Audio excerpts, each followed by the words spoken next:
APS RTC అధ్యక్ష దీంట్లో ఈ కష్టపడి 24 అవర్స్ కూడా కష్టపడి పనిచేస్తున్న వారు కండక్టర్స్, డ్రైవర్సు, అట్లాగే శ్రామిక్స్ అధ్యక్ష, మెకానిక్స్, ఆఫీస్ స్టాఫ్ అధ్యక్ష. ఈ రాష్ట్రంలో 48,000 మంది ఉన్నారు అధ్యక్ష. ప్రజలకి ఎంతో సేవ చేస్తున్నప్పటికీ కూడా అనారోగ్యంతో మరణిస్తున్నారు అధ్యక్ష. అంటే దానికి కారణం ఏంటంటే అధ్యక్ష 1/1/2020 అంటే 1 జనవరి న్యూ ఇయర్ గిఫ్ట్ కింద జగన్మోహన్ రెడ్డి గారి ప్రభుత్వము వీళ్ళకి అంతకుముందు ఏపీఎస్ ఆర్టీసీలో ఉన్న వైద్య విధానాన్ని మార్చి ఈహెచ్ఎస్లో పెట్టారు అధ్యక్ష. అంటే ఎంప్లాయీస్ హెల్త్ స్కీమ్లో పెట్టిన మూలాన అధ్యక్ష దానికి లిమిటేషన్ 2 లక్షల రూపాయలు అధ్యక్ష.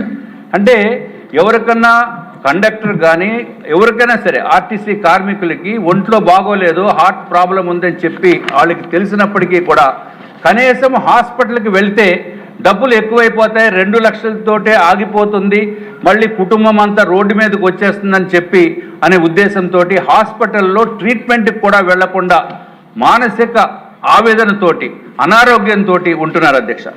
అధ్యక్ష ఇదివరకు కూడా ఆర్టీసీకి ఎన్నో హాస్పిటల్స్ ఉన్నాయి అధ్యక్ష, ఇప్పుడు కూడా రన్ అవుతున్నాయి. దాంట్లో చిన్న చిన్న ట్రీట్మెంట్స్ ఏదైనా ఫస్ట్ ఎయిడ్ కానీ అటువంటిది చేసిన తర్వాత ఏదైనా మేజర్ ప్రాబ్లం వస్తే అంటే హార్ట్ కానీ, కిడ్నీ కానీ, లివర్ కానీ, క్యాన్సర్ కానీ, పెరాలసిస్ కానీ అటువంటి సమస్యలు వస్తే సూపర్ స్పెషాలిటీ హాస్పిటల్కి రిఫర్ చేసేవారు అధ్యక్ష. ఎప్పుడైతే రిఫర్ చేశారో అక్కడ ఎంత ట్రీట్మెంట్కి డబ్బు అయినప్పటికీ కూడా అది ఏపీఎస్ ఆర్టీసీ భరించేది అధ్యక్ష.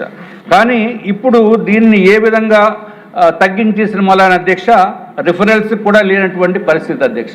వీళ్ళు పాపం ఎక్కడికి వెళ్ళాలో తెలియదు, ఎక్కడికి వెళ్తే దానికి 4 లక్షలు అవుతుందని చెప్తారు అధ్యక్ష, 3 లక్షలు అవుతుందంటారు. వీళ్ళ దగ్గర అంత డబ్బు ఉండదు అధ్యక్ష. కాబట్టి ట్రీట్మెంట్ చేసుకోకుండా ఉండే పరిస్థితి ఉంది అధ్యక్ష.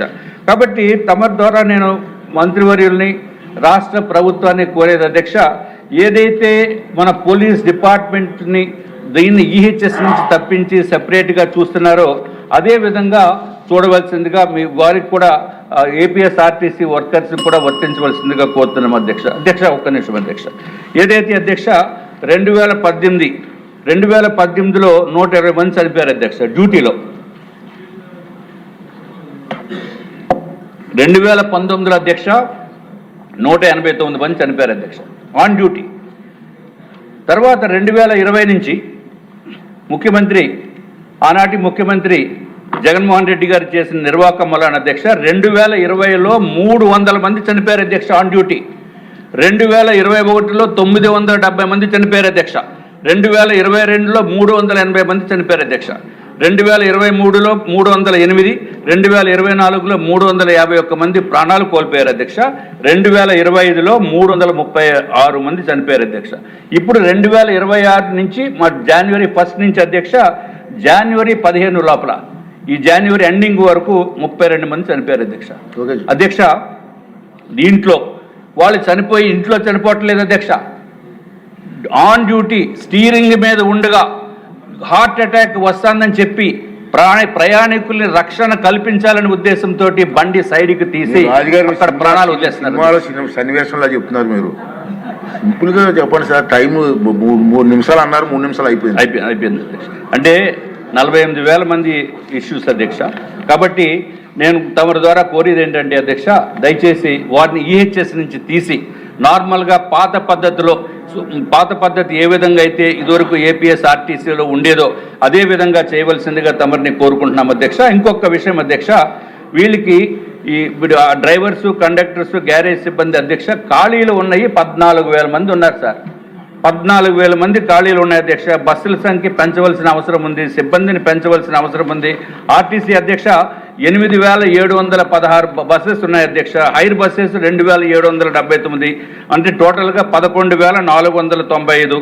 ఆఖరికి ఈ కార్మికులు మిమ్మల్ని మీ ద్వారా ఈ రాష్ట్ర ప్రభుత్వాన్ని, గౌరవ మంత్రివర్యుల్ని, ముఖ్యమంత్రి గారిని కోరేది ఏదైతే వాళ్ళకి ప్రాణ రక్షణ కల్పించండి అధ్యక్ష. ఆరోగ్యం ఉండేటట్టు ఇదివరకు పాత పద్ధతి ఎట్లా ఉందో అదేవిధంగా వీరికి ఎసెన్షియల్ సర్వీసెస్ కింద గుర్తించి వారికి దయచేసి మీ ద్వారా ఈ కార్మికులకి, ఈ రాష్ట్రంలో ఉన్న ఏపీఎస్ ఆర్టీసీ ఉద్యోగులకి ఆరోగ్య భద్రత కల్పించవలసిందిగా కోరుకుంటున్నాం అధ్యక్ష. ఆదిరెడ్డి గారు ఒకే నిమిషం అమ్మా.